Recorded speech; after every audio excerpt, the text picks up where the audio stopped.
પહેલો કેસ ગુજરાતમાં નોંધાયો છે। ચીનમાં તબાહી મચાવનાર એચએમપીવી વાયરસની ગુજરાતમાં હવે એન્ટ્રી। અરવલ્લીના 2 મહિનાના બાળકમાં દેખાયા એચએમપીવી વાયરસના લક્ષણો। એચએમપીવી વાયરસથી સંક્રમિત બાળકને અમદાવાદ સારવાર માટે ખસેડાયો। ચાંદખેડા વિસ્તારની ખાનગી હોસ્પિટલમાં બાળક સારવાર હેઠળ। ચાંદખેડા સ્થિત ઓરેન્જ ચિલ્ડ્રન હોસ્પિટલમાં બાળકની સારવાર ચાલી રહી છે।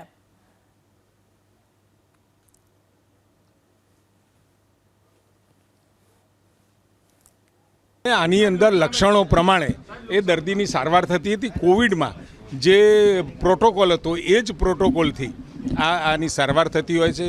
શરદી થવી, તાવ આવવો, ઉધરસ થવી, ગળામાં દુખાવો થવો વગેરે જે કોમન લક્ષણો છે, એટલે લક્ષણો પ્રમાણેની ટ્રીટમેન્ટ આમાં કરવાની રહે છે। આમાં જે ટેસ્ટ કરવાનો છે, ટેસ્ટ માટેની કીટો પણ આપણે હવે એ વ્યવસ્થા કરવા તરફ છીએ અને લગભગ 2-3 દિવસમાં દરેક હોસ્પિટલમાં આ કીટો ટેસ્ટિંગ અને હું તો એવું માનું છું કે અત્યારે આપના દ્વારા આ સમાચાર સરકાર બિલકુલ જાગૃત છે, કેન્દ્ર સરકાર પણ જાગૃત છે।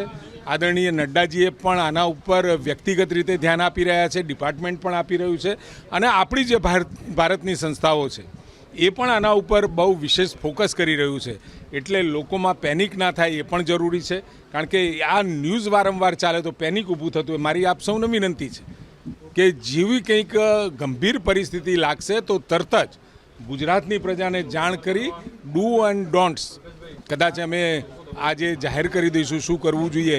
શરદી થઈ હોય, ઉધરસ હોય તો જાહેરમાં એ છીંક નહીં, કોઈને હાથ ધોવા વગેરે વગેરે જે પહેલાંના હતા એ જ ડૂઝ એન્ડ ડોન્ટ્સ છે।